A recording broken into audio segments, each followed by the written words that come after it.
¿Qué tal? ¿Cómo están? Me da muchísimo gusto saludarles y tener la oportunidad de conversar con ustedes. Y ahora quiero hacerlo en función de un trabajo que ustedes han realizado. Ustedes han hablado sobre la cuestión del propio horizonte moral.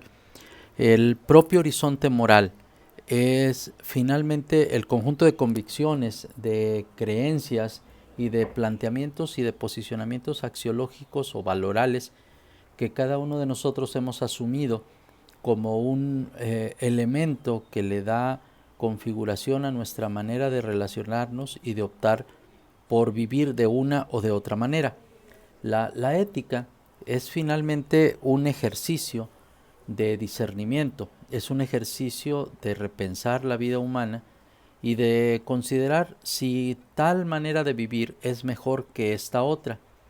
Bueno, cada uno de los que nos movemos en el mundo hemos configurado nuestro propio horizonte moral a partir de lo que hemos recibido de la cultura, de la sociedad, de la familia, de la educación, de las creencias religiosas, en fin, de manera tal que somos de alguna forma deudores eh, de los planteamientos morales que nos envuelven desde el momento en el que nacemos. Es decir, nacemos dentro de una moral. Al inicio de este curso yo señalaba que la ética no existe y probablemente es una afirmación muy fuerte señalar o decir la ética no existe en función de que eh, parece que la sociedad actual, haciendo tantas alusiones a la ética, considera que la ética está presente siempre. Pero vayamos por partes. Esa afirmación de que la ética no existe no implica que no exista la moral en principio. Lo que tenemos es moral, lo que tenemos es un conjunto de costumbres, un conjunto de acontecimientos y de valoraciones con los cuales nos movemos y vamos resolviendo todas las cuestiones que se nos presentan. Pero la ética empieza a existir el día en que empezamos a preguntarnos básicamente por qué hacemos lo que hacemos o por qué tal cosa es mejor que esta otra, o cuando consideramos que hay algo que es más adecuado o conveniente que lo que está ocurriendo. Bueno, hoy quiero hablarles de cuatro textos que me parecen importantes, pero solamente voy a retomar, como en la ocasión anterior, el título para poder desarrollar este planteamiento. Lo primero que quiero señalar tiene que ver con este texto, este, ustedes están viendo en la pantalla. Se titula La educación moral, un camino de humanización. Y bueno, lo que me hace pensar este texto es que cuando uno se acerca al estudio de la moral con una intención de hacer ética, es decir, de construirla, de configurarlo, lo primero con lo que nos encontramos es que en la tradición, en nuestra historia, en la educación familiar, en los planteamientos de los profesores, en las relaciones decididas con respecto a quiénes podrían ser o no nuestros amigos o nuestra pareja, eh, o la formación religiosa o espiritual que está en el entorno, o la forma como se solucionan los problemas políticos, hay una intención de orientar la vida. Bueno, toda moral, al final de cuentas, lo que busca es decirnos cómo conducirnos, decirnos qué cosas parecen valiosas para el conjunto de sujetos que comparten el mismo horizonte. Sin embargo, no habría que perder de vista que hay de humanos a humanos. Eh, no es que esté hablando de una diferencia en el asunto de la dignidad. No, eh, biológicamente todos tenemos la misma estructura biológica, aunque con información genética distinta. Esto de entrada nos hace diferentes, pero cuando uno entra a pensar lo humano en el campo de la moral, se da uno cuenta que no todos nos conducimos de la misma manera, no todos apreciamos las mismas cosas y no todos reaccionamos del mismo modo frente a los problemas. Bueno, pues Jorge Martínez Rodríguez, el autor de este texto, plantea en este estudio de casos, porque son varios asuntos que va retomando, es que los seres humanos nos vamos configurando a través de una educación moral que no siempre nos queda clara, que no siempre tenemos la posibilidad de reconocer dónde están los puntos esenciales de nuestra configuración humana. Y entonces tendríamos que hacer una especie de revisión fenomenológica de lo que nos está ocurriendo. Bueno, ¿cuándo es que nos damos cuenta, según este autor, de de nuestra identidad moral? Bueno, pues cuando nos enfrentamos a un dilema moral. Y ustedes podrán decir, bueno, ¿y qué es un dilema moral? Bueno, un dilema moral se nos presenta como una situación problemática donde nuestros valores o los valores del entorno entran en confrontación, en choque, y no se sabe cómo conducirse o cuál será la decisión más adecuada, porque no hay criterios suficientemente claros. Un dilema moral nos lleva a pensar y a considerar cuáles serían, dentro de las múltiples opciones que siempre existen para resolver una situación problemática, o al menos paliarla o enfrentarla de la manera menos difícil, siempre habrá una configuración de nuestra propia identidad. Cuando estamos ante un dilema moral, como por ejemplo cambiar de carrera, permanecer en la misma carrera, tener un hijo o no tenerlo, qué hacer frente a un familiar enfermo, cómo atenderlo, cuál será la mejor manera para ayudarle a vivir con una mejor calidad de vida. Frente a este dilema moral, esta situación problemática a la que se le llama moral, sería un dilema moral porque entran en juego muchos valores. Entra en juego el valor de la amistad, del afecto, el cuidado por la persona, etcétera. Bueno, pues la decisión que tomemos y la misma reflexión va configurando nuestra humanidad, y entonces nos vamos haciendo humanos. No es que no seamos desde el principio, pero nos vamos haciendo humanos, o distintos tipos de humanos, conforme las decisiones que tomamos. Ahora bien, en otro de los textos que quisiera comentarles muy brevemente, y más que el texto es el título del texto, es la ética en el ámbito público. En este texto, Joseph Raz señala la necesidad de que en el ámbito público también esté la ética. En muchas ocasiones nosotros hemos pensado que seguramente que la ética tiene que ver con una conducta personal. Bueno, pues resulta que las personas nos movemos en distintos tipos de ambientes, ambientes que consideramos como de vida privada frente a ambientes que consideramos de vida pública. Y en ocasiones, en una especie de comportamiento esquizofrénico, llegamos a considerar que la ética tiene que ver solamente con la vida privada. Bueno, nada más erróneo que esto, porque los seres humanos también decidimos, tomamos posición, valoramos una u otra cosa, siempre a partir de lo que consideramos mejor o más valioso o más adecuado. Y en el ámbito público se tejen las decisiones.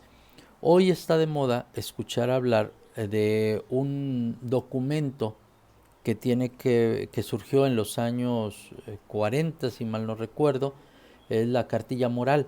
Esta cartilla moral que fue preparada para poder dar una especie de orientación, al menos a los profesores, de cómo conducirse, y que hoy el gobierno actual ha puesto en juego.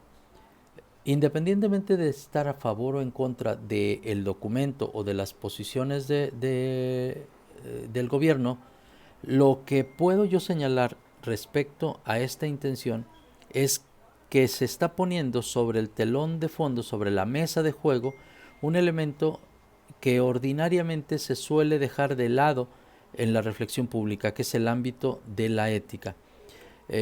La ética es una reflexión, he dicho muchas veces, sobre la moral. En este caso tendría que ser una reflexión sobre los asuntos públicos. La ética, cuando toca la vida política, la vida social, habla de los asuntos públicos, y por supuesto que no se trata de pensar en una serie de planteamientos que nos lleven a querer ofrecer a los demás una postura moral rígida o cerrada.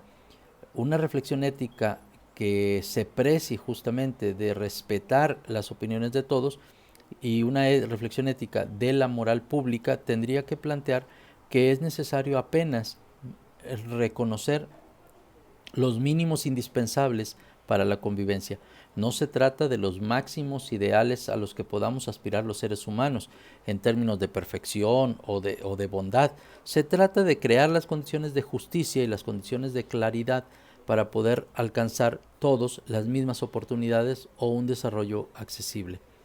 Bueno, frente a este texto, frente a estas ideas de la ética en el ámbito de lo público, otro autor, Zizek, en este texto, La suspensión política de la ética, alude a una serie de consideraciones que tienen que ver con el asunto siguiente.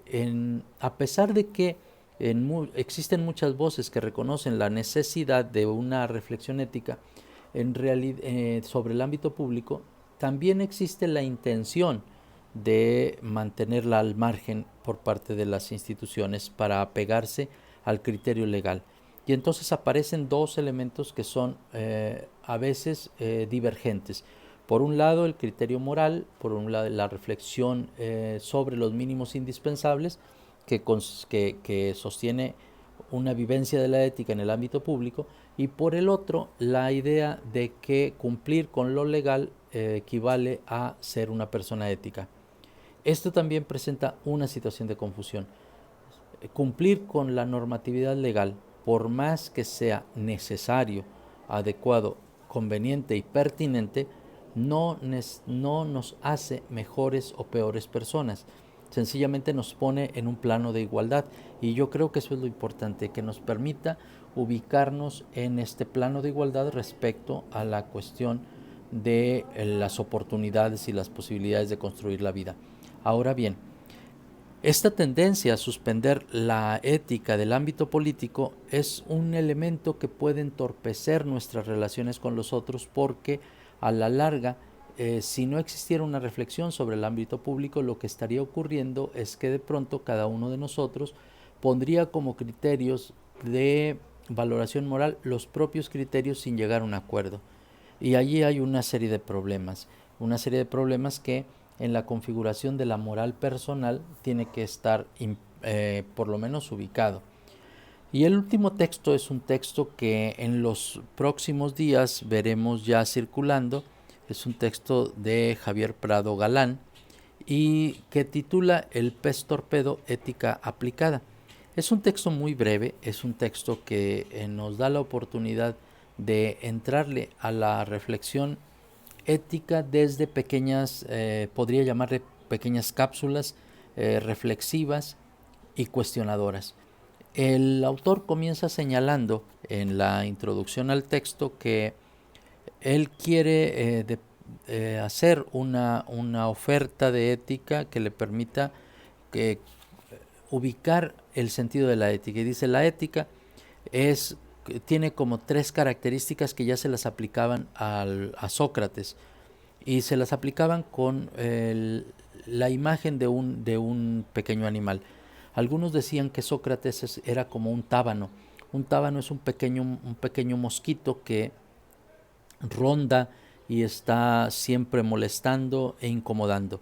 Pues la ética y estas reflexiones tienen la intención de incomodar.